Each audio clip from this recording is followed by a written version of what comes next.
How to Live on 24 Hours a Day by Arnold Bennett. Preface. This preface, though placed at the beginning, as a preface must be, should be read at the end of the book.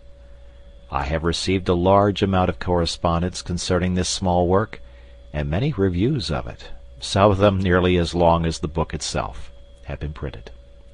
But scarcely any of the comment has been adverse. Some people have objected to a frivolity of tone, but as the tone is not, in my opinion, at all frivolous, this objection did not impress me, and had no weightier reproach been put forward, I might almost have been persuaded that the volume was flawless. A more serious stricture has, however, been offered, not in the press, but by sundry obviously sincere correspondents, and I must deal with it. A reference to page 43 will show that I anticipated and feared this disapprobation. The sentence against which protests have been made is as follows. Quote, "In the majority of instances he, the typical man, does not precisely feel a passion for his business. At best he does not dislike it. He begins his business functions with some reluctance, as late as he can, and he ends them with joy, as early as he can. And his engines, while he is engaged in his business, are seldom at their full horsepower." End quote. I am assured, in accents of unmistakable sincerity, that there are many businessmen, not merely those in high positions or with fine prospects, but modest subordinates with no hope of ever being much better off, who do enjoy their business functions, who do not shirk them, who do not arrive at their office as late as possible and depart as early as possible, who, in a word, put the whole of their force into their day's work, and are genuinely fatigued at the end thereof. I am ready to believe it. I do believe it. I know it. I always knew it. Both in London and in the provinces it has been my lot to spend long years in subordinate situations of business, and the fact did not escape me that a certain proportion of my peers showed what amounted to an honest passion for their duties, and that while engaged in those duties they were really living to the fullest extent of which they were capable. But I remained convinced that these fortunate and happy individuals, happier perhaps than they guessed, did not and do not constitute a majority, or anything like a majority. I remained convinced that the majority of decent, average, conscientious men of business, men with aspirations and ideals, do not as a rule go home of a night genuinely tired. I remain convinced that they put not as much but as little of themselves as they conscientiously can into the earning of a livelihood, and that their vocation bores rather than interests them. Nevertheless, I admit that the minority is of sufficient importance to merit attention, and that I ought not to have ignored it so completely as I did do. The whole difficulty of the hard-working minority was put in a single colloquial sentence by one of my correspondents. He wrote, "I am just as keen as anyone on doing something to exceed my program, but allow me to tell you that when I get home at 6:30 p.m. I am not anything like so fresh as you seem to imagine." Now I must point out that the case of the minority, who throw themselves with passion and gusto into their daily business task, is infinitely less deplorable than the case of the majority, who go half-heartedly and feebly through their official day. The former are less in need of advice how to live. At any rate, during their official day of, say, 8 hours, they are really alive. Their engines are giving the full indicated horsepower. The other 8 working hours of their day may be badly organized, or even frittered away, but it is less disastrous to waste 8 hours a day than 16 hours a day. It is better to have lived a bit than never to have lived at all. The real tragedy is the tragedy of the man who is braced to effort neither in the office nor out of it, and to this man this book is primarily addressed. "But," says the other and more fortunate man, "although my ordinary program is bigger than his, I want to exceed my program too. I am living a bit, I want to live more, but I really can't do another day's work on the top of my official day." The fact is, I, the author, ought to have foreseen that I should appeal most strongly to those who already had an interest in existence. It is always the man who has tasted life who demands more of it. And it is always the man who never gets out of bed who is the most difficult to rouse. Well, you of the minority, let us assume that the intensity of your daily money-getting will not allow you to carry out quite all the suggestions in the following pages. Some of the suggestions may yet stand. I admit that you may not be able to use the time spent on the journey home at night, but the suggestion for the journey to the office in the morning is as practicable for you as for anybody. And that weekly interval of 40 hours, from Saturday to Monday, is yours just as much as the other man's, though a slight accumulation of fatigue may prevent you from employing the whole of your horsepower upon it. There remains then the important portion of the 3 or more evenings a week. You tell me flatly that you are too tired to do anything outside your program at night. In reply to which I tell you flatly that if your ordinary day's work is thus exhausting, then the balance of your life is wrong and must be adjusted. A man's powers ought not to be monopolized by his ordinary day's work. What, then, is to be done? The obvious thing to do is to circumvent your ardor for your ordinary day's work by a ruse. Employ your engines in something beyond the program before, and not after, you employ them on the program itself. Briefly, get up earlier in the morning. You say you cannot.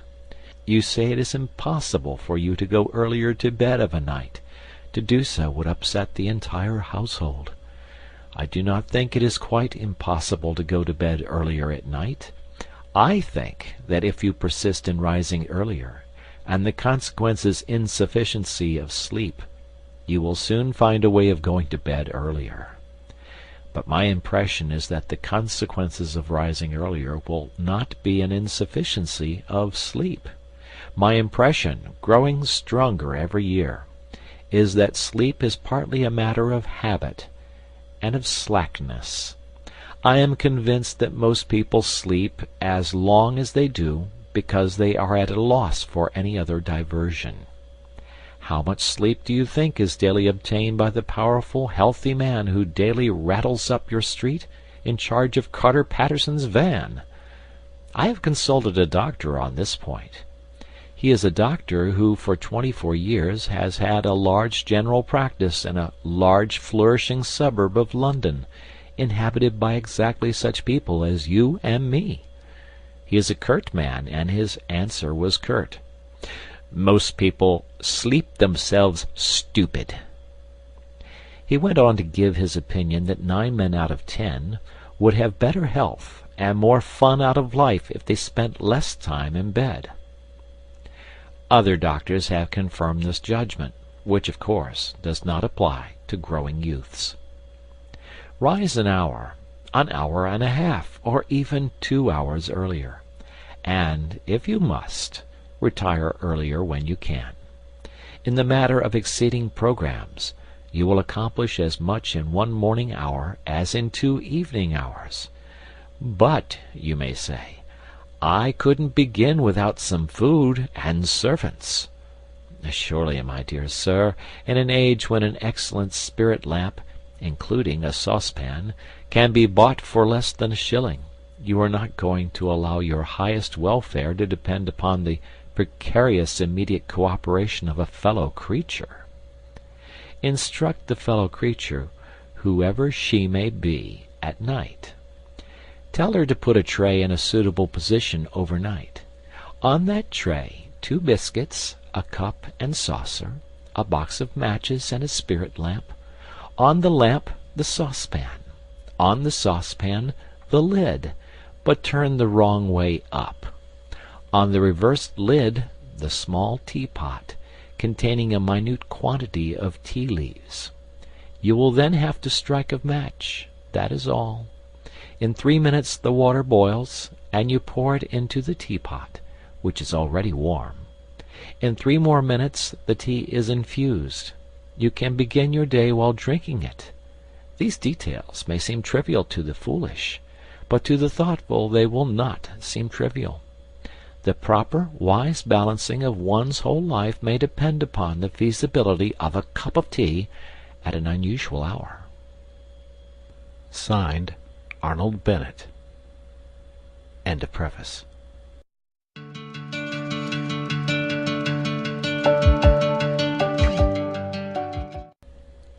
Chapter 1. The Daily Miracle. Yes, he's one of those men that don't know how to manage. Good situation, regular income, quite enough for luxuries as well as needs. Not really extravagant, and yet the fellow's always in difficulties. Somehow he gets nothing out of his money. Excellent flat, half empty. Always looks as if he'd had the brokers in. New suit, old hat. Magnificent necktie, baggy trousers. Ask you to dinner, cut glass, bad mutton, or Turkish coffee, cracked cup. He can't understand it. Explanation simply is that he fritters his income away. Wish I had the half of it. I'd show him.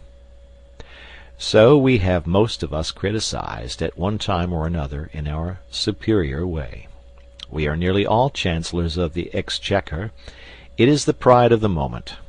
Newspapers are full of articles explaining how to live on such and such a sum, and these articles provoke a correspondence whose violence proves the interest they excite. Recently, in a daily organ, a battle raged round the question whether a woman can exist nicely in the country on £85 a year. I have seen an essay, How to Live on 8 shillings a Week, but I have never seen an essay, How to Live on 24 hours a day. Yet it has been said that time is money. That proverb understates the case. Time is a great deal more than money. If you have time, you can obtain money, usually. But though you have the wealth of a cloakroom attendant at the Carlton Hotel, you cannot buy yourself a minute more time than I have, or the cat by the fire has. Philosophers have explained space. They have not explained time. It is the inexplicable raw material of everything.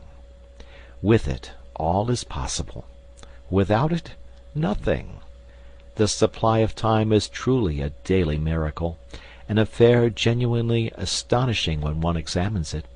You wake up in the morning, and lo, your purse is magically filled with 24 hours of the unmanufactured tissue of the universe of your life. It is yours. It is the most precious of possessions, a highly singular commodity showered upon you in a manner as singular as the commodity itself. For remark, no one can take it from you. It is unstealable, and no one receives either more or less than you receive. Talk about an ideal democracy. In the realm of time there is no aristocracy of wealth and no aristocracy of intellect. Genius is never rewarded by even an extra hour a day. And there is no punishment. Waste your infinitely precious commodity as much as you will, and the supply will never be withheld from you. No mysterious power will say, "This man is a fool, if not a knave. He does not deserve time. He shall be cut off at the meter." It is more certain than consols, and payment of income is not affected by Sundays. Moreover, you cannot draw on the future. Impossible to get into debt. You can only waste the passing moment. You cannot waste tomorrow. It is kept for you. You cannot waste the next hour. It is kept for you. I said the affair was a miracle. Is it not? You have to live on this 24 hours of daily time. Out of it you have to spin health, pleasure, money, content, respect, and the evolution of your immortal soul. Its right use, its most effective use, is a matter of the highest urgency and of the most thrilling actuality. All depends on that. Your happiness, the elusive prize that you are all clutching for, my friends, depends on that. Strange that the newspapers, so enterprising and up-to-date as they are not full of how to live on a given income of time, instead of how to live on a given income of money. Money is far commoner than time. When one reflects, one perceives that money is just about the commonest thing there is. It encumbers the earth in gross heaps. If one can't contrive to live on a certain income of money, one earns a little more, or steals it, or advertises for it. One doesn't necessarily muddle one's life because one can't quite manage on £1,000 a year. One braces the muscles and makes it guineas and balances the budget. But if you cannot arrange that an income of 24 hours a day shall exactly cover all proper items of expenditure, one does muddle one's life definitely. The supply of time, though gloriously regular, is cruelly restricted.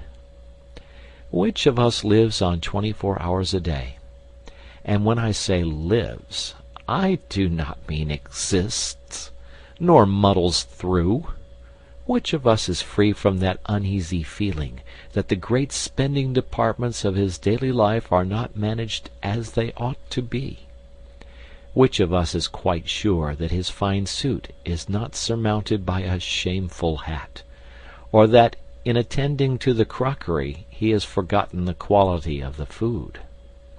Which of us is not saying to himself, which of us has not been saying to himself all his life, I shall alter that when I have a little more time? We never shall have any more time. We have, and we have always had, all the time there is. It is the realization of this profound and neglected truth, which, by the way, I have not discovered, that has led me to the minute practical examination of daily time. Expenditure. End of chapter.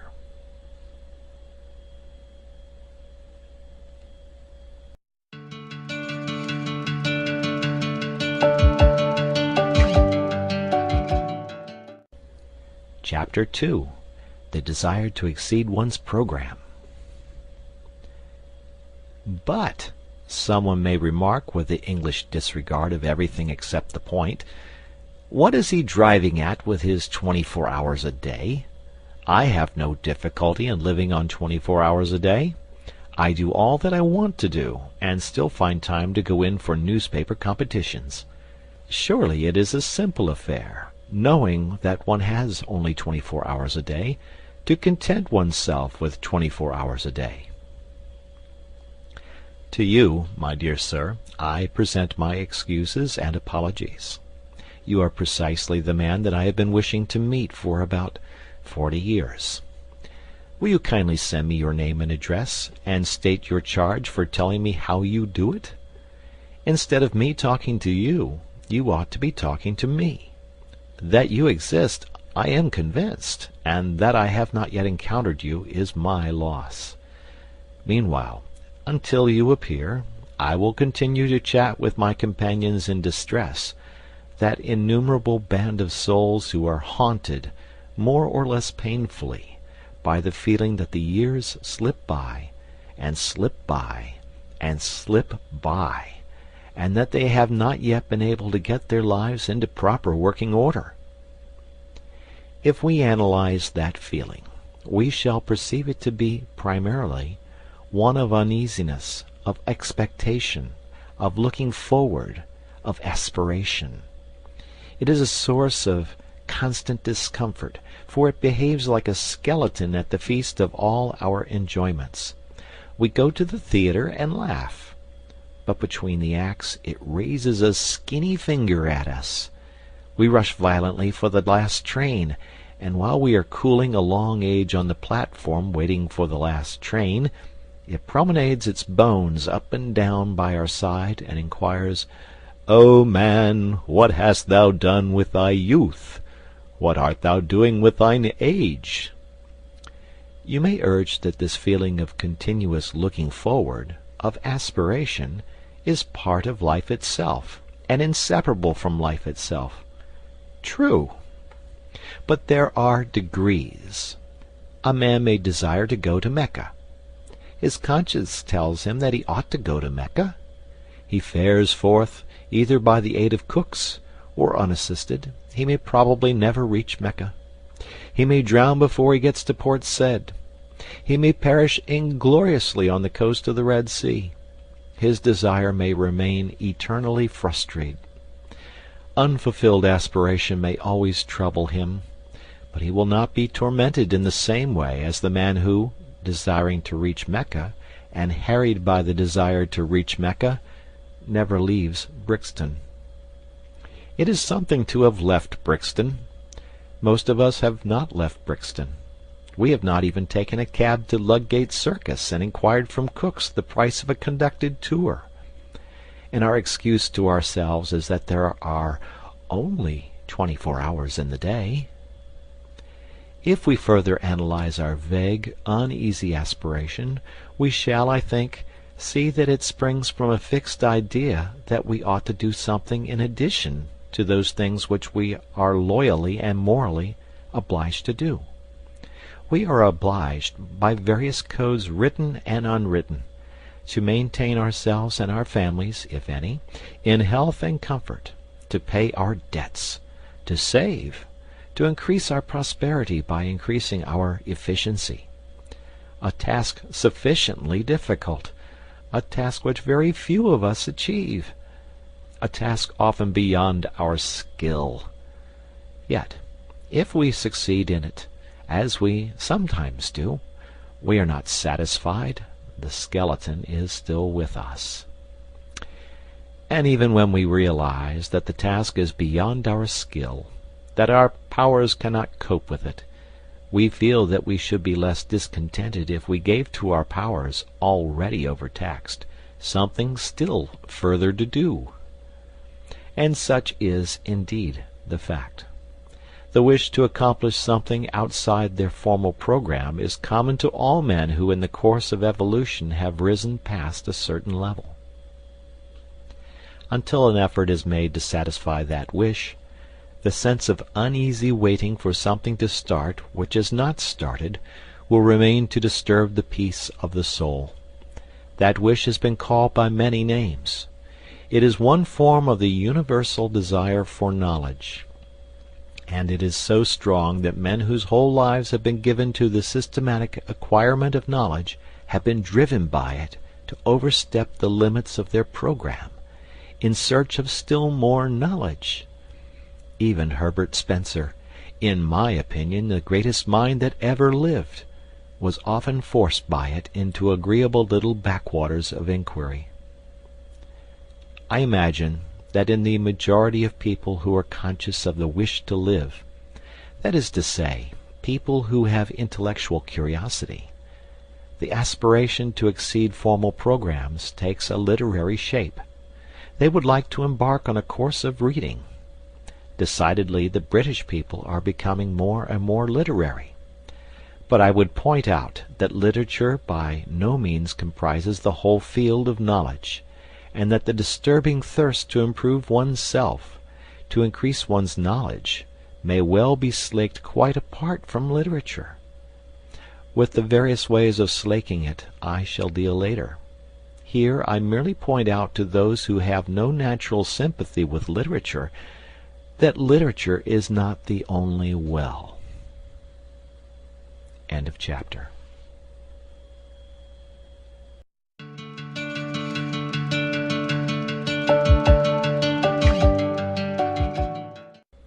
Chapter 3. Precautions before beginning. Now that I have succeeded, If succeeded I have, in persuading you to admit to yourself that you are constantly haunted by a suppressed dissatisfaction with your own arrangement of your daily life, and that the primal cause of that inconvenient dissatisfaction is the feeling that you are every day leaving undone something which you would like to do, and which indeed you are always hoping to do when you have more time. And now that I have drawn your attention to the glaring, dazzling truth that you will never have more time, since you already have all the time there is, you expect me to let you into some wonderful secret by which you may at any rate approach the ideal of a perfect arrangement of the day, and by which, therefore, that haunting, unpleasant, daily disappointment of things left undone will be got rid of. I have found no such wonderful secret, nor do I expect to find it, nor do I expect that anyone else will ever find it. It is undiscovered. When you first began to gather my drift, perhaps there was a resurrection of hope in your breast. Perhaps you said to yourself, "This man will show me an easy, unfatiguing way of doing what I have so long in vain wished to do." Alas, no. The fact is that there is no easy way, no royal road. The path to Mecca is extremely hard and stony, and the worst of it is that you never quite get there after all. The most important preliminary to the task of arranging one's life so that one may live fully and comfortably within one's daily budget of 24 hours is the calm realization of the extreme difficulty of the task, of the sacrifices and the endless effort which it demands. I cannot too strongly insist on this. If you imagine that you will be able to achieve your ideal by ingeniously planning out a timetable with a pen on a piece of paper, you had better give up hope at once. If you are not prepared for discouragements and disillusions, if you will not be content with a small result for a big effort, then do not begin. Lie down again, and resume the uneasy doze which you call your existence. It is very sad, is it not? Very depressing and somber. And yet I think it is rather fine, too, this necessity for the tense bracing of the will before anything worth doing can be done. I rather like it myself. I feel it to be the chief thing that differentiates me from the cat by the fire. Well, you say, assume that I am braced for the battle. Assume that I have carefully weighed and comprehended your ponderous remarks. How do I begin? Dear sir, you simply begin. There is no magic method of beginning. If a man standing on the edge of a swimming bath and wanting to jump into the cold water should ask you, "How do I begin to jump?" you would merely reply, "Just jump. Take hold of your nerves and jump." As I have previously said, the chief beauty about the constant supply of time is that you cannot waste it in advance. The next year, the next day, the next hour are lying ready for you, as perfect, as unspoilt, as if you had never wasted or misapplied a single moment in all your career. Which fact is very gratifying and reassuring. You can turn over a new leaf every hour if you choose. Therefore no object is served in waiting till next week, or even until tomorrow. You may fancy that the water will be warmer next week. It won't. It will be colder. But before you begin, let me murmur a few words of warning in your private ear. Let me principally warn you against your own ardor. Ardor in well-doing is a misleading and a treacherous thing. It cries out loudly for employment.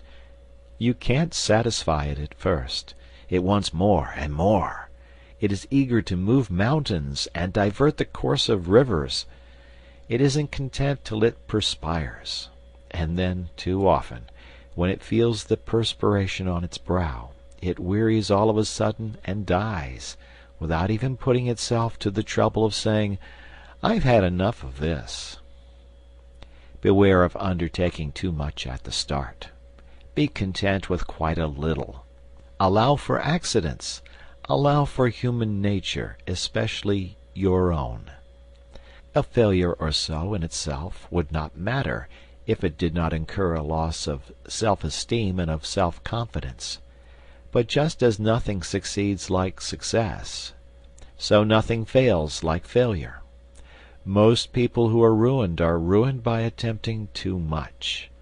Therefore, in setting out on the immense enterprise of living fully and comfortably within the narrow limits of 24 hours a day, let us avoid at any cost the risk of an early failure. I will not agree that, in this business at any rate, a glorious failure is better than a petty success. I am all for the petty success. A glorious failure leads to nothing. A petty success may lead to a success that is not petty. So let us begin to examine the budget of the day's time. You say your day is already full to overflowing. How? You actually spend in earning your livelihood how much? 7 hours on the average? And in actual sleep, 7? I will add 2 hours and be generous, and I will defy you to account to me on the spur of the moment for the other 8 hours. End of chapter.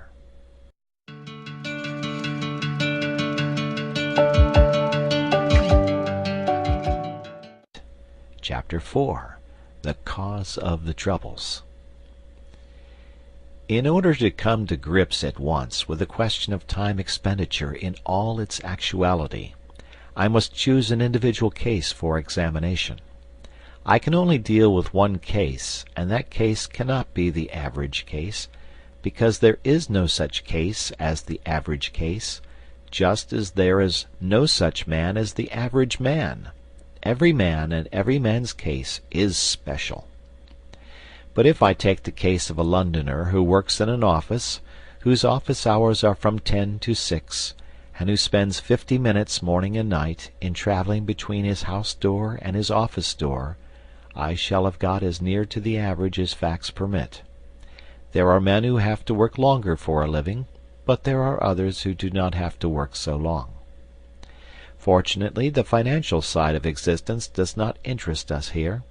For our present purpose, the clerk at £1 a week is exactly as well off as the millionaire in Carlton House Terrace. Now the great and profound mistake which my typical man makes in regard to his day is a mistake of general attitude, a mistake which vitiates and weakens 2/3 of his energies and interests. In the majority of instances, he does not precisely feel a passion for his business.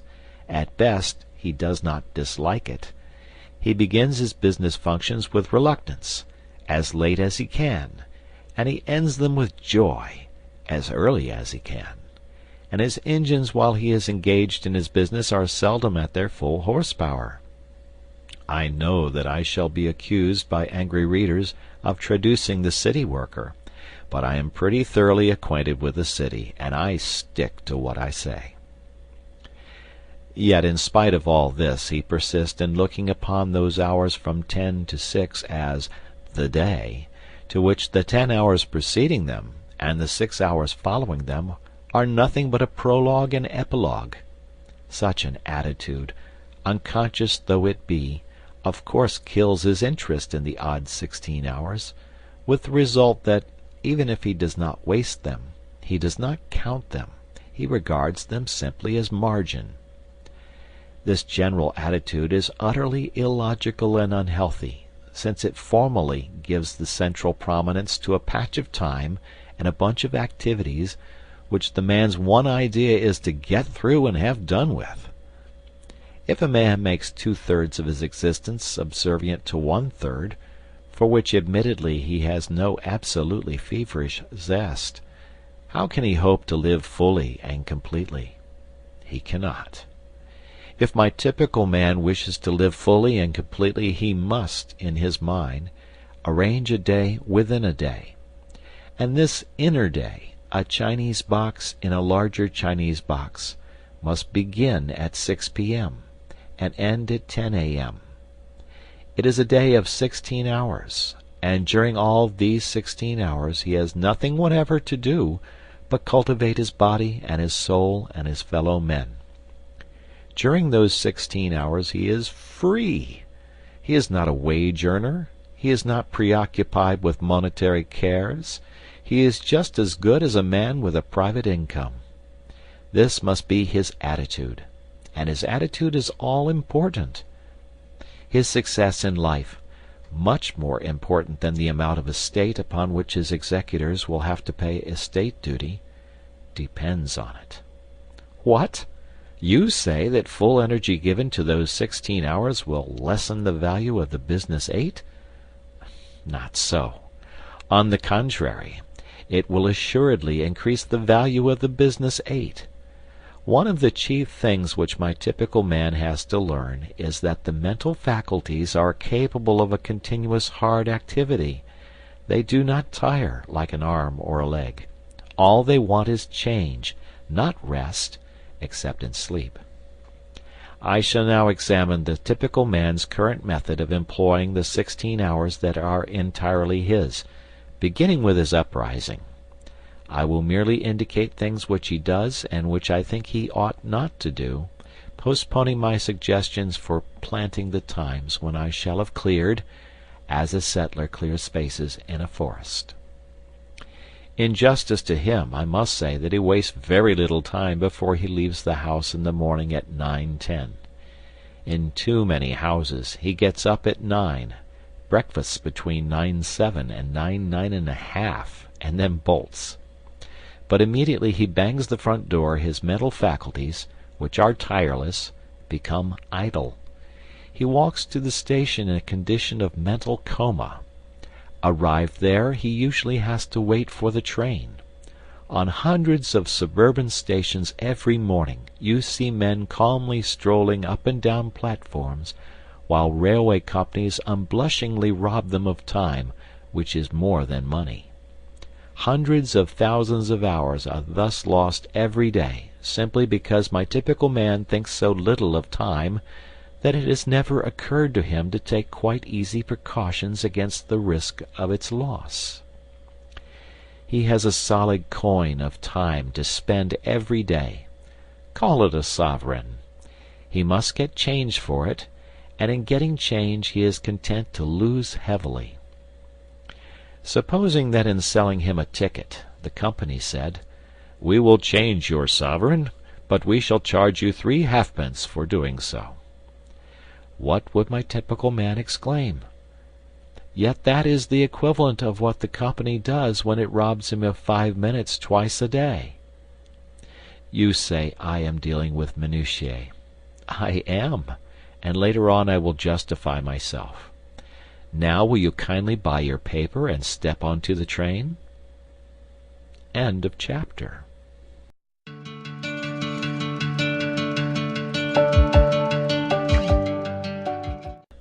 Chapter 5. Tennis and the Immortal Soul. You get into the morning train with your newspaper, and you calmly and majestically give yourself up to your newspaper. You do not hurry. You know you have at least half an hour of security in front of you. As your glance lingers idly at the advertisements of shipping and of songs on the outer pages, your air is the air of a leisured man, wealthy in time, of a man from some planet where there are 124 hours a day instead of 24. I am an impassioned reader of newspapers. I read 5 English and 2 French dailies, and the news agents alone know how many weeklies, regularly. I am obliged to mention this personal fact lest I should be accused of a prejudice against newspapers, when I say that I object to the reading of newspapers in the morning train. Newspapers are produced with rapidity, to be read with rapidity. There is no place in my daily program for newspapers. I read them as I may in odd moments, but I do read them. The idea of devoting to them 30 or 40 consecutive minutes of wonderful solitude, for nowhere can one more perfectly immerse oneself in oneself than in a compartment full of silent, withdrawn, smoking males, is to me repugnant. I cannot possibly allow you to scatter priceless pearls of time with such oriental lavishness. You are not the Shah of Time. Let me respectfully remind you that you have no more time than I have. No newspaper reading in trains. I have already put by about 3/4 of an hour for use. Now you reach your office, and I abandon you there till 6 o'clock. I am aware that you have nominally an hour, often in reality an hour and a half, in the midst of the day, less than half of which time is given to eating. But I will leave you all that to spend as you choose. You may read your newspapers then. I meet you again as you emerge from your office. You are pale and tired. At any rate, your wife says you are pale, and you give her to understand that you are tired. During the journey home, you have been gradually working up the tired feeling. The tired feeling hangs heavy over the mighty suburbs of London like a virtuous and melancholy cloud, particularly in winter. You don't eat immediately on your arrival home, but in about an hour or so you feel as if you could sit up and take a little nourishment, and you do. Then you smoke seriously. You see friends. You potter. You play cards. You flirt with a book. You note that old age is creeping on. You take a stroll. You caress the piano. By Jove, 11:15. You then devote quite 40 minutes to thinking about going to bed, and it is conceivable that you are acquainted with a genuinely good whisky. At last you go to bed, exhausted by the day's work. 6 hours, probably more, have gone since you left the office, gone like a dream, gone like magic, unaccountably gone. That is a fair sample case. But you say, it's all very well for you to talk. A man is tired. A man must see his friends. He can't always be on the stretch. Just so. But when you arrange to go to the theatre, especially with a pretty woman, what happens? You rush to the suburbs. You spare no toil to make yourself glorious in fine raiment. You rush back to town in another train. You keep yourself on the stretch for 4 hours, if not 5. You take her home. You take yourself home. You don't spend 3/4 of an hour in thinking about going to bed. You go. Friends and fatigue have equally been forgotten, and the evening has seemed so exquisitely long, or perhaps too short. And do you remember that time when you were persuaded to sing in the chorus of the Amateur Operatic Society, and slaved 2 hours every other night for 3 months? Can you deny that when you have something definite to look forward to at eventide, something that is to employ all your energy, the thought of that something gives a glow and a more intense vitality to the whole day? What I suggest is that at 6 o'clock you look facts in the face and admit that you are not tired, because you are not, you know, and that you arrange your evening so that it is not cut in the middle by a meal. By so doing you will have a clear expanse of at least 3 hours. I do not suggest that you should employ 3 hours every night of your life in using up your mental energy, but I do suggest that you might, for a commencement, employ an hour and a half every other evening in some important and consecutive cultivation of the mind. You will still be left with 3 evenings for friends, bridge, tennis, domestic scenes, odd reading, pipes, gardening, pottering, and prize competitions. You will still have the terrific wealth of 45 hours between 2 p.m. Saturday and 10 a.m. Monday. If you persevere, you will soon want to pass 4 evenings, and perhaps 5, in some sustained endeavor to be genuinely alive. And you will fall out of that habit of muttering to yourself at 11:15 p.m., "Time to be thinking about going to bed." The man who begins to go to bed 40 minutes before he opens his bedroom door is bored. That is to say, he is not living. But remember, at the start, those 90 nocturnal minutes thrice a week must be the most important minutes in the 10,080. They must be sacred, quite as sacred as a dramatic rehearsal or a tennis match. Instead of saying, "Sorry I can't see you, old chap, but I have to run off to the tennis club," you must say, "But I have to work." This, I admit, is intensely difficult to say. Tennis is so much more urgent than the immortal soul. End of chapter.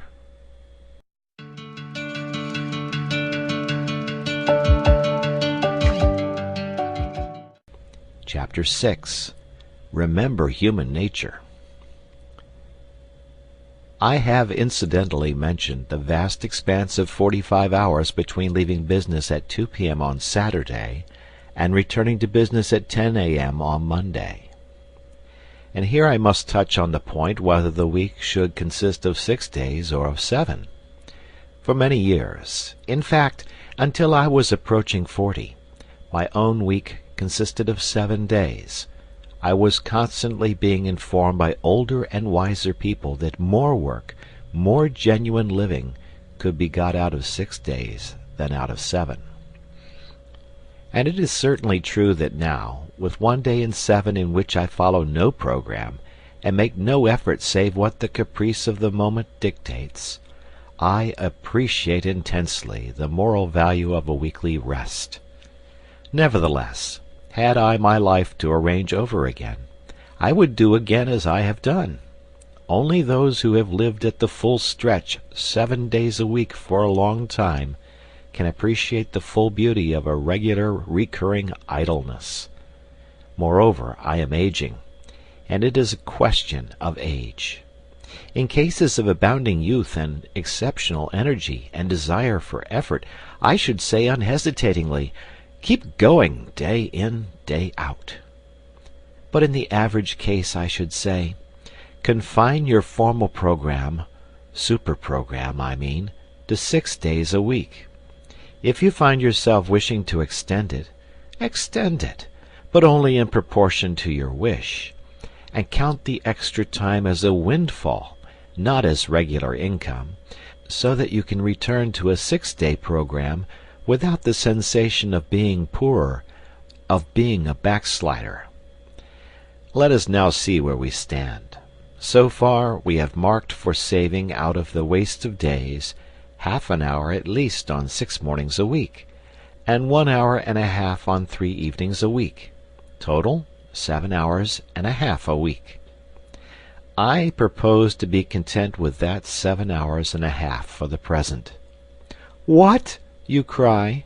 You pretend to show us how to live, and you only deal with 7 hours and a half out of 168? Are you going to perform a miracle with your 7 hours and a half? Well, not to mince the matter, I am, if you will kindly let me. That is to say, I am going to ask you to attempt an experience which, while perfectly natural and explicable, has all the air of a miracle. My contention is that the full use of those 7½ hours will quicken the whole life of the week, add zest to it, and increase the interest which you feel in even the most banal occupations.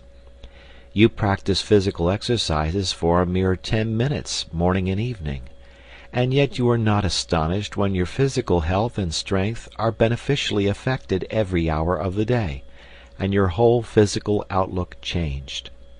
Why should you be astonished that an average of over an hour a day given to the mind should permanently and completely enliven the whole activity of the mind?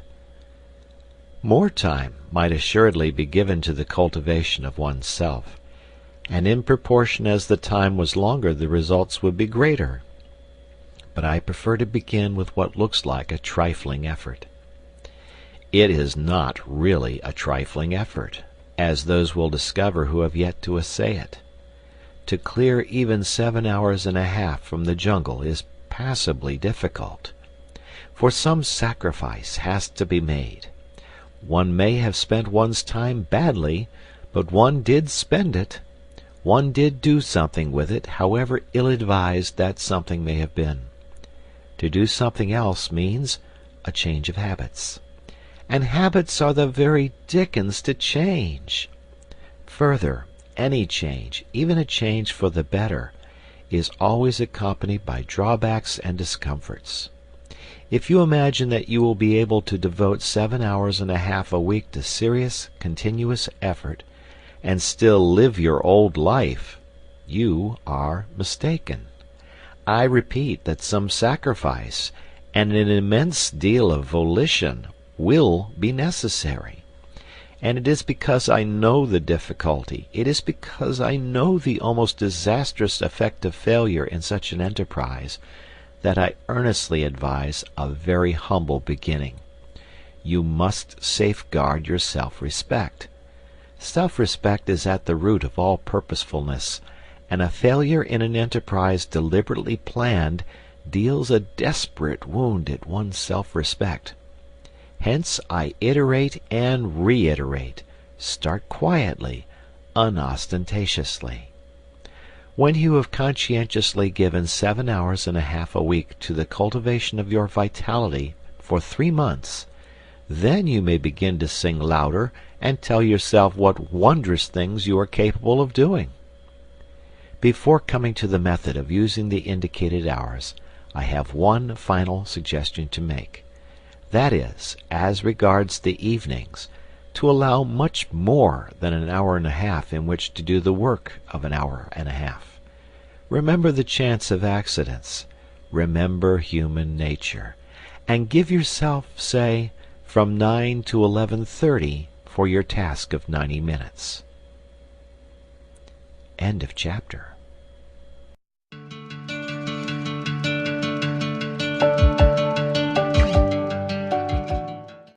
Chapter 7.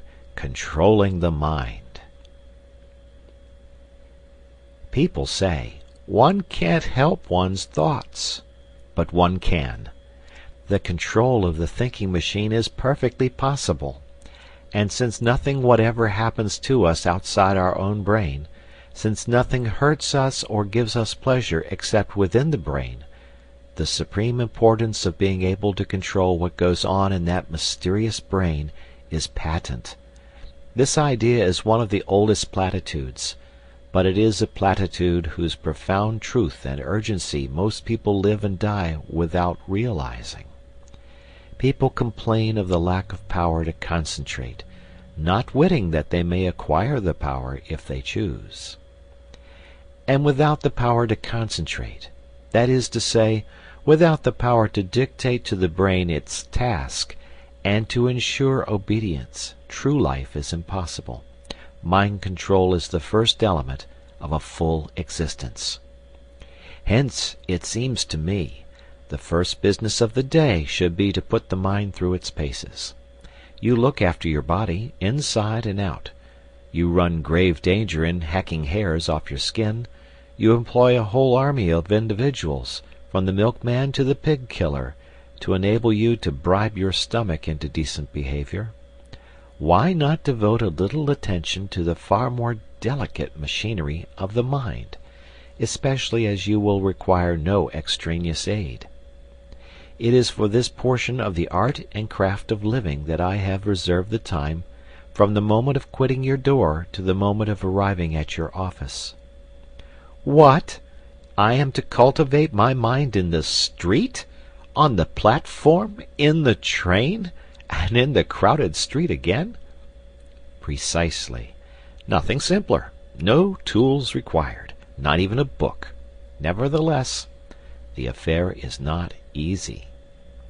When you leave your house, concentrate your mind on a subject, no matter what, to begin with. You will not have gone 10 yards before your mind has skipped away under your very eyes and is lurking round the corner with another subject. Bring it back by the scruff of the neck. Ere you have reached the station, you will have brought it back about 40 times. Do not despair. Continue. Keep it up. You will succeed. You cannot by any chance fail if you persevere. It is idle to pretend that your mind is incapable of concentration. Do you not remember that morning when you received a disquieting letter which demanded a very carefully worded answer? How you kept your mind steadily on the subject of the answer, without a second's intermission, until you reached your office, whereupon you instantly sat down and wrote the answer? That was a case in which you were roused by circumstances to such a degree of vitality that you were able to dominate your mind like a tyrant. You would have no trifling. You insisted that its work should be done, and its work was done. By the regular practice of concentration, as to which there is no secret, save the secret of perseverance, you can tyrannize over your mind, which is not the highest part of you, every hour of the day, and in no matter what place. The exercise is a very convenient one. If you got into your morning train with a pair of dumbbells for your muscles, or an encyclopedia in 10 volumes for your learning, you would probably excite remark. But as you walk in the street, or sit in the corner of the compartment behind a pipe, or strap hang on the subterranean, who is to know that you are engaged in the most important of daily acts? What asinine boor can laugh at you? I do not care what you concentrate on, so long as you concentrate. It is the mere disciplining of the thinking machine that counts. But still, you may as well kill 2 birds with 1 stone and concentrate on something useful. I suggest, it is only a suggestion, a little chapter of Marcus Aurelius or Epictetus. Do not, I beg, shy at their names. For myself, I know nothing more actual, more bursting with plain common sense, applicable to the daily life of plain persons like you and me, who hate airs, pose, and nonsense, than Marcus Aurelius or Epictetus. Read a chapter, and so short they are, the chapters, in the evening, and concentrated on it the next morning. You will see. Yes, my friend, it is useless for you to try to disguise the fact. I can hear your brain like a telephone at my ear. You are saying to yourself, "This fellow was doing pretty well up to his 7th chapter. He had begun to interest me faintly. But what he says about thinking in trains, and concentration, and so on, is not for me. It may be well enough for some folks, but it isn't in my line." It is for you, I passionately repeat. It is for you. Indeed, you are the very man I am aiming at. Throw away the suggestion, and you throw away the most precious suggestion that was ever offered to you. It is not my suggestion. It is the suggestion of the most sensible, practical, hard-headed men who have walked the earth. I only give it to you at second hand. Try it. Get your mind in hand, and see how the process cures half the evils of life, especially worry, that miserable, avoidable, shameful disease, worry. End of chapter.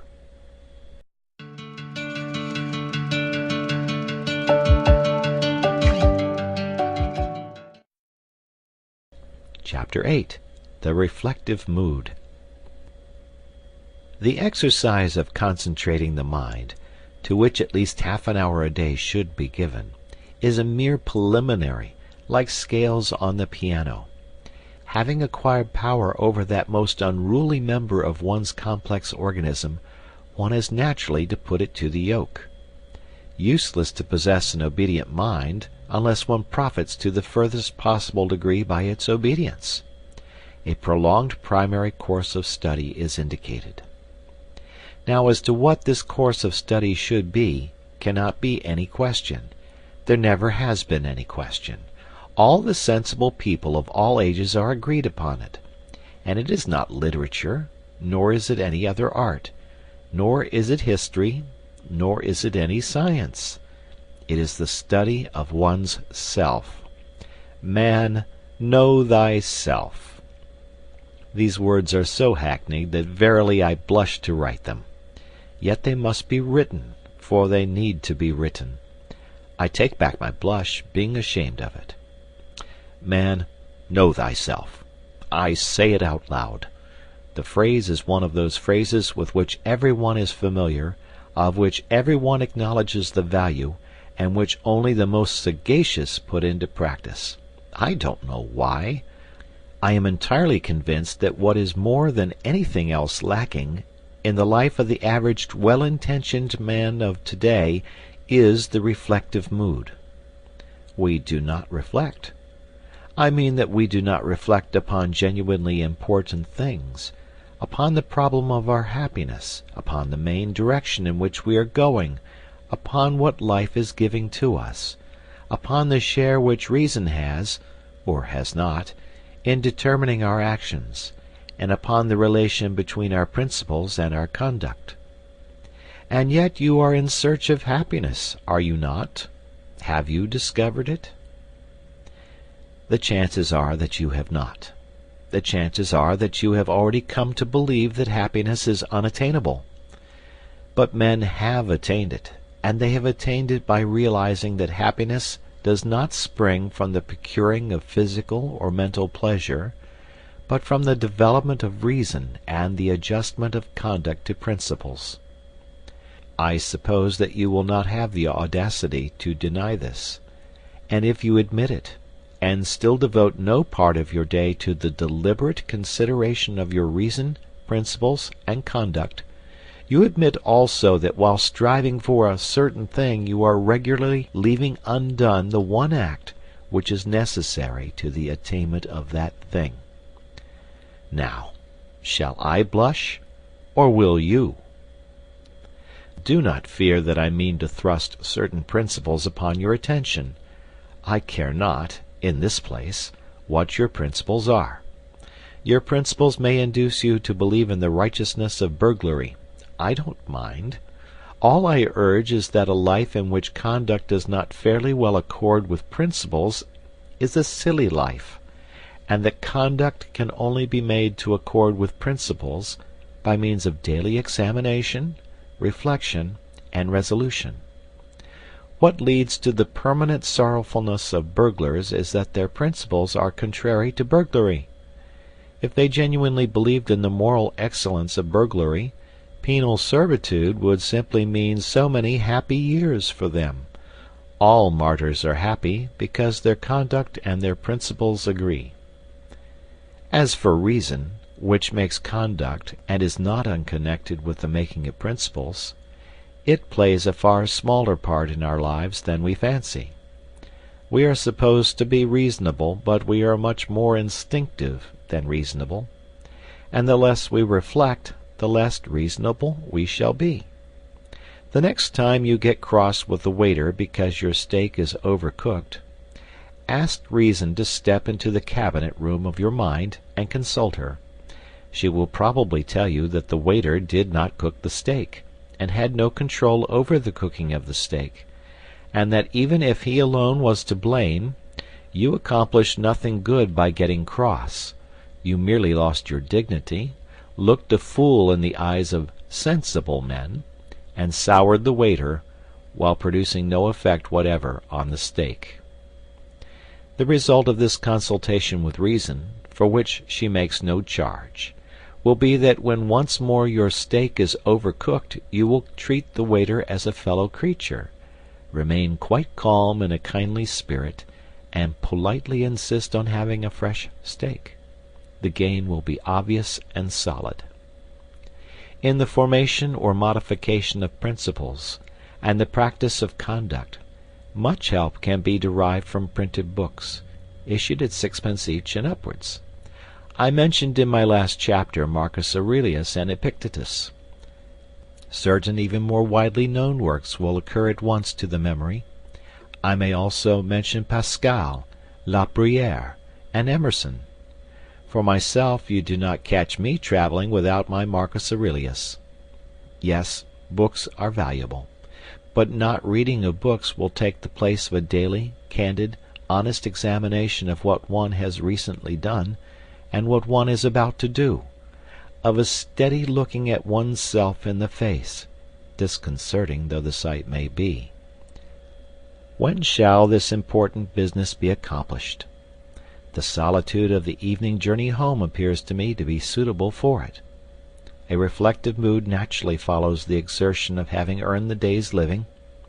Of course, if, instead of attending to an elementary and profoundly important duty, you prefer to read the paper, which you might just as well read while waiting for your dinner, I have nothing to say. But attend to it at some time of the day you must. I now come to the evening hours. End of chapter.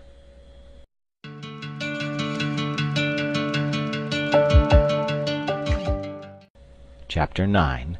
Interest in the Arts. Many people pursue a regular and uninterrupted course of idleness in the evenings, because they think that there is no alternative to idleness but the study of literature, and they do not happen to have a taste for literature. This is a great mistake. Of course it is impossible, or at any rate very difficult, properly to study anything whatever without the aid of printed books. But if you desire to understand the deeper depths of bridge or of boat sailing, you would not be deterred by your lack of interest in literature from reading the best books on bridge or boat sailing. We must therefore distinguish between literature and books treating of subjects not literary. I shall come to literature in due course. Let me now remark to those who have never read Meredith, and who are capable of being unmoved by a discussion as to whether Mr. Stephen Phillips is or is not a true poet, that they are perfectly within their rights. It is not a crime not to love literature. It is not a sign of imbecility. The mandarins of literature will order out to instant execution the unfortunate individual who does not comprehend, say, the influence of Wordsworth on Tennyson. But that is only their impudence. Where would they be, I wonder, if requested to explain the influences that went to make Tchaikovsky's pathetic symphony? There are enormous fields of knowledge quite outside literature which will yield magnificent results to cultivators. For example, since I have just mentioned the most popular piece of high-class music in England today, I am reminded that the Promenade concerts begin in August. You go to them. You smoke your cigar or cigarette, and I regret to say that you strike your matches during the soft bars of the Lohengrin Overture, and you enjoy the music. But you say you cannot play the piano or the fiddle or even the banjo, that you know nothing of music. What does that matter? That you have a genuine taste for music is proved by the fact that, in order to fill his hall with you and your peers, the conductor is obliged to provide programs from which bad music is almost entirely excluded. A change from the old Covent Garden days. Now surely your inability to perform the Maiden's Prayer on a piano need not prevent you from making yourself familiar with the construction of the orchestra, to which you listen a couple of nights a week during a couple of months. As things are, you probably think of the orchestra as a heterogeneous mass of instruments producing a confused, agreeable mass of sound. You do not listen for details, because you have never trained your ears to listen to details. If you were asked to name the instruments which play the great theme at the beginning of the C minor symphony, you could not name them for your life's sake. Yet you admire the C minor symphony. It has thrilled you. It will thrill you again. You have even talked about it, in an expansive mood, to that lady, you know whom I mean. And all you can positively state about the C minor symphony is that Beethoven composed it and that it is a jolly fine thing. Now, if you have read, say, Mr. Krehbiel's How to Listen to Music, which can be got at any bookseller's for less than the price of a stall at the Alhambra, and which contains photographs of all the orchestral instruments and plans of the arrangement of orchestras, you would next go to a Promenade concert with an astonishing intensification of interest in it. Instead of a confused mass, the orchestra would appear to you as what it is, a marvelously balanced organism whose various groups of members each have a different and an indispensable function. You would spy out the instruments, and listen for their respective sounds. You would know the gulf that separates a French horn from an English horn, and you would perceive why a player of the hautboy gets higher wages than a fiddler, though the fiddle is the more difficult instrument. You would live at a promenade concert, whereas previously you had merely existed there in a state of beatific coma, like a baby gazing at a bright object. The foundations of a genuine, systematic knowledge of music might be laid. You might specialize your inquiries either on a particular form of music, such as the symphony, or on the works of a particular composer.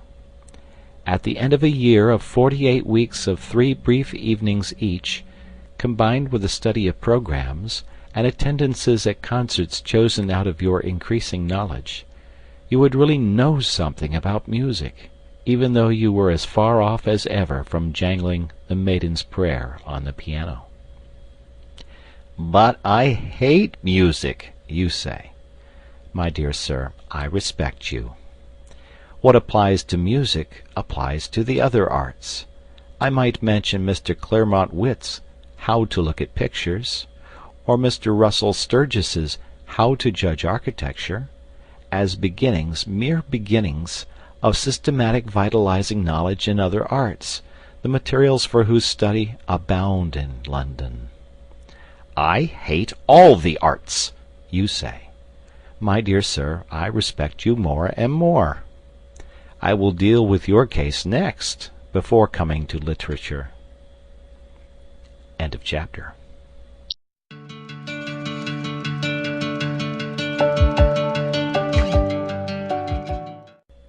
Chapter 10. Nothing in Life is Humdrum. Art is a great thing, but it is not the greatest. The most important of all perceptions is the continual perception of cause and effect. In other words, the perception of the continuous development of the universe. In still other words, the perception of the course of evolution. When one has thoroughly got imbued into one's head the leading truth that nothing happens without a cause, one grows not only large-minded, but large-hearted. It is hard to have one's watch stolen, but one reflects that the thief of the watch became a thief from causes of heredity and environment, which are as interesting as they are scientifically comprehensible. And one buys another watch, if not with joy, at any rate with a philosophy that makes bitterness impossible. One loses, in the study of cause and effect, that absurd air which so many people have of being always shocked and pained by the curiousness of life. Such people live amid human nature as if human nature were a foreign country full of awful foreign customs. But, having reached maturity, one ought surely to be ashamed of being a stranger in a strange land. The study of cause and effect, while it lessens the painfulness of life, adds to life's picturesqueness. The man to whom evolution is but a name looks at the sea as a grandiose, monotonous spectacle, which he can witness in August for 3 shillings, third-class return. The man who is imbued with the idea of development, of continuous cause and effect, perceives in the sea an element which in the day before yesterday of geology was vapor, which yesterday was boiling, and which tomorrow will inevitably be ice. He perceives that a liquid is merely something on its way to be solid, and he is penetrated by a sense of the tremendous, changeful picturesqueness of life. Nothing will afford a more durable satisfaction than the constantly cultivated appreciation of this. This is the end of all science. Cause and effect are to be found everywhere. Rents went up in Shepherd's Bush. It was painful and shocking that rents should go up in Shepherd's Bush, but to a certain point we are all scientific students of cause and effect, and there was not a clerk lunching at a Lyons restaurant who did not scientifically put 2 and 2 together and see in the once Twopenny Tube, the cause of an excessive demand for wigwams in Shepherd's Bush, and in the excessive demand for wigwams, the cause of the increase in the price of wigwams. Simple, you say disdainfully. Everything, the whole complex movement of the universe, is as simple as that, when you can sufficiently put two and two together. And, my dear sir, perhaps you happen to be an estate agent's clerk, and you hate the arts, and you want to foster your immortal soul, and you can't be interested in your business because it's so humdrum. Nothing is humdrum. The tremendous, changeful picturesqueness of life is marvelously shown in an estate agent's office. What? There was a block of traffic in Oxford Street. To avoid the block, people actually began to travel under the cellars and drains, and the result was a rise of rents in Shepherd's Bush. And you say that isn't picturesque?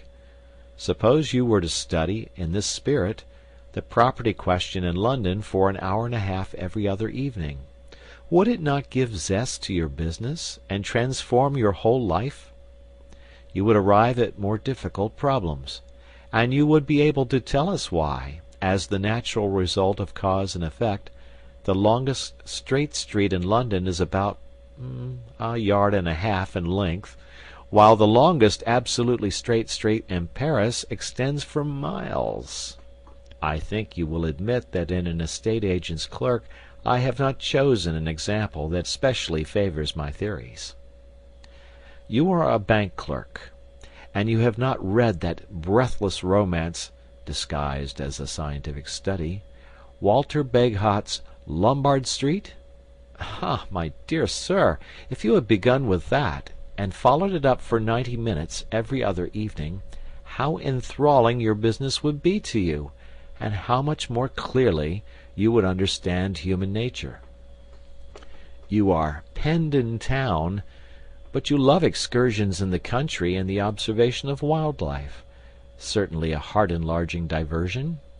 Why don't you walk out of your house door, in your slippers, to the nearest gas lamp of a night with a butterfly net, and observe the wild life of common and rare moths that is beating about it, and coordinate the knowledge thus obtained, and build a superstructure on it, and at last get to know something about something?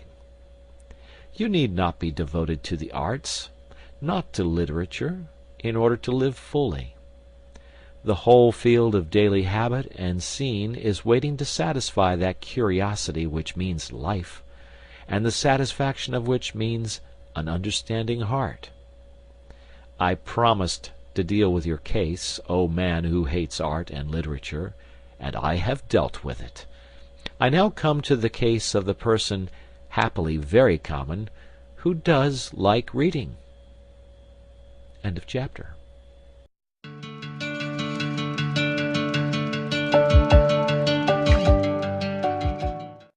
Chapter 11. Serious Reading. Novels are excluded from serious reading, so that the man who, bent on self-improvement, has been deciding to devote 90 minutes 3 times a week to a complete study of the works of Charles Dickens would be well advised to alter his plans. The reason is not that novels are not serious. Some of the great literature of the world is in the form of prose fiction. The reason is that bad novels ought not to be read, and that good novels never demand any appreciable mental application on the part of the reader. It is only the bad parts of Meredith's novels that are difficult. A good novel rushes you forward like a skiff down a stream, and you arrive at the end, perhaps breathless, but unexhausted. The best novels involve the least strain. Now, in the cultivation of the mind, one of the most important factors is precisely the feeling of strain, of difficulty, of a task which one part of you is anxious to achieve, and another part of you is anxious to shirk. And that feeling cannot be got in facing a novel. You do not set your teeth in order to read Anna Karenina. Therefore, though you should read novels, you should not read them in those 90 minutes. Imaginative poetry produces a far greater mental strain than novels. It produces probably the severest strain of any form of literature. It is the highest form of literature. It yields the highest form of pleasure, and teaches the highest form of wisdom. In a word, there is nothing to compare with it. I say this with sad consciousness of the fact that the majority of people do not read poetry. I am persuaded that many excellent persons, if they were confronted with the alternatives of reading Paradise Lost and going round Trafalgar Square at noonday on their knees in sackcloth, would choose the ordeal of public ridicule. Still, I will never cease advising my friends and enemies to read poetry before anything. If poetry is what is called a sealed book to you, begin by reading Hazlitt's famous essay on the nature of poetry in general. It is the best thing of its kind in English, and no one who has read it can possibly be under the misapprehension that poetry is a medieval torture, or a mad elephant, or a gun that will go off by itself and kill at 40 paces.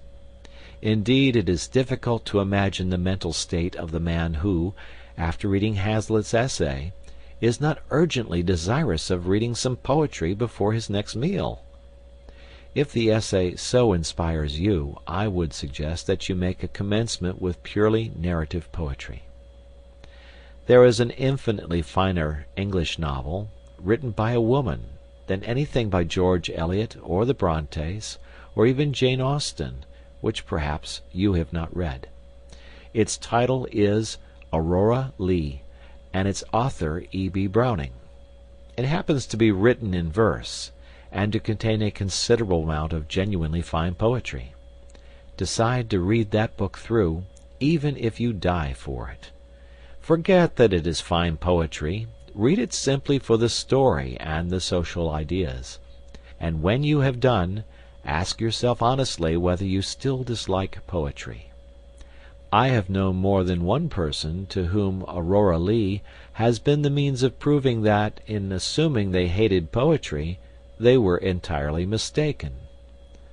Of course, if, after Hazlitt, and such an experiment made in the light of Hazlitt, you are finally assured that there is something in you which is antagonistic to poetry, you must be content with history or philosophy.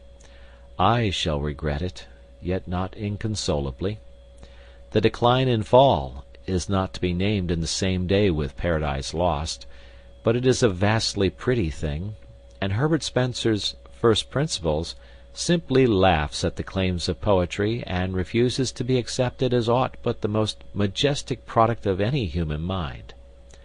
I do not suggest that either of these works is suitable for a tyro in mental strains, but I see no reason why any man of average intelligence should not, after a year of continuous reading, be fit to assault the supreme masterpieces of history or philosophy. The great convenience of masterpieces is that they are so astonishingly lucid. I suggest no particular work as a start. The attempt would be futile in the space of my command. But I have two general suggestions of a certain importance. The first is to define the direction and scope of your efforts. Choose a limited period, or a limited subject, or a single author. Say to yourself, I will know something about the French Revolution, or the rise of railways, or the works of John Keats. And during a given period, to be settled beforehand, confine yourself to your choice. There is much pleasure to be derived from being a specialist. The second suggestion is to think as well as to read. I know people who read, and for all the good it does them they might just as well cut bread and butter. They take to reading as better men take to drink. They fly through the shires of literature on a motor car, their sole object being motion. They will tell you how many books they have read in a year. Unless you give at least 45 minutes to careful, fatiguing reflection, it is an awful bore at first, upon what you are reading, Your 90 minutes of a night are chiefly wasted. This means that your pace will be slow. Never mind. Forget the goal, think only of the surrounding country, and after a period, perhaps when you least expect it, you will suddenly find yourself in a lovely town on a hill. End of chapter.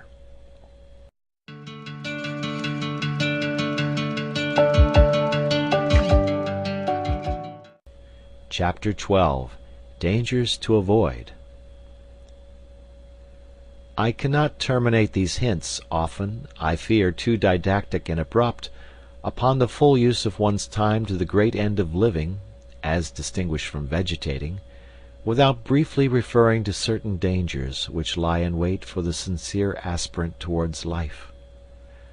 The first is the terrible danger of becoming that most odious and least supportable of persons, a prig. Now a prig is a pert fellow who gives himself airs of superior wisdom. A prig is a pompous fool who has gone out for a ceremonial walk, and without knowing it has lost an important part of his attire, namely, his sense of humour.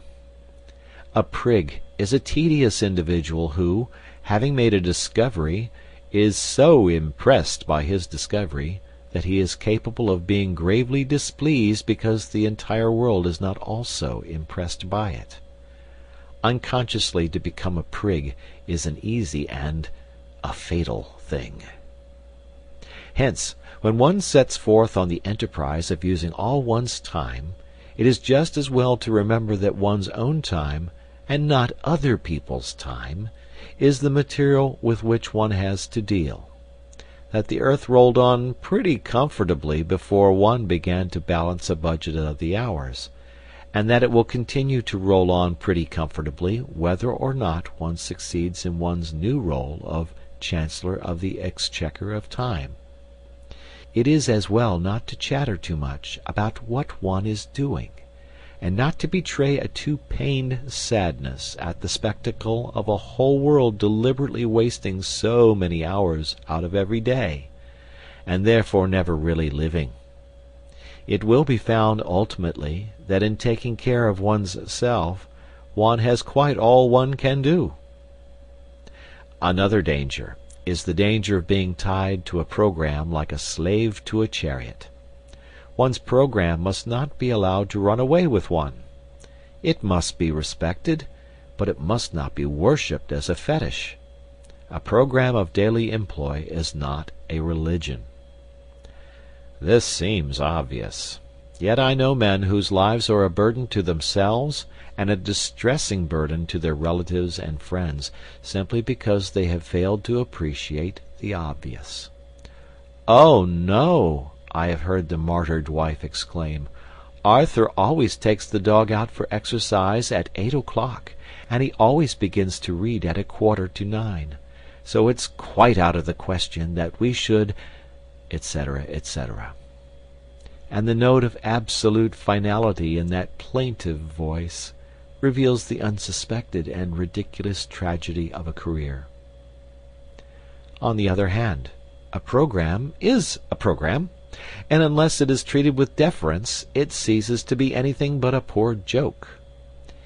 To treat one's program with exactly the right amount of deference, to live with not too much and not too little elasticity, is scarcely the simple affair it may appear to the inexperienced. And still another danger is the danger of developing a policy of rush, of being gradually more and more obsessed by what one has to do next. In this way one may come to exist as in a prison, and one's life may cease to be one's own. One may take the dog out for a walk at 8 o'clock, and meditate the whole time on the fact that one must begin to read at 8:45, and that one must not be late. And the occasional deliberate breaking of one's program will not help to mend matters. The evil springs not from persisting without elasticity in what one has attempted, but from originally attempting too much, from filling one's program till it runs over. The only cure is to reconstitute the program and to attempt less. But the appetite for knowledge grows by what it feeds on, and there are men who come to like a constant breathless hurry of endeavor. Of them it may be said that a constant breathless hurry is better than an eternal doze. In any case, if the program exhibits a tendency to be oppressive, and yet one wishes not to modify it, an excellent palliative is to pass with exaggerated deliberation from one portion of it to another. For example, to spend 5 minutes in perfect mental quiescence between chaining up the St. Bernard and opening the book. In other words, to waste 5 minutes with the entire consciousness of wasting them. The last and chiefest danger which I would indicate is one to which I have already referred, the risk of a failure at the commencement of the enterprise. I must insist on it. A failure at the commencement may easily kill outright the newborn impulse towards a complete vitality, and therefore every precaution should be observed to avoid it. The impulse must not be overtaxed. Let the pace of the first lap be absurdly slow, but let it be as regular as possible. And, having once decided to achieve a certain task, achieve it at all costs of tedium and distaste. The gain in self-confidence of having accomplished a tiresome labor is immense. Finally, in choosing the first occupations of those evening hours, be guided by nothing whatever but your taste and natural inclination. It is a fine thing to be a walking encyclopedia of philosophy. But if you happen to have no liking for philosophy, and to have a like for the natural history of street cries, much better leave philosophy alone and take to street cries.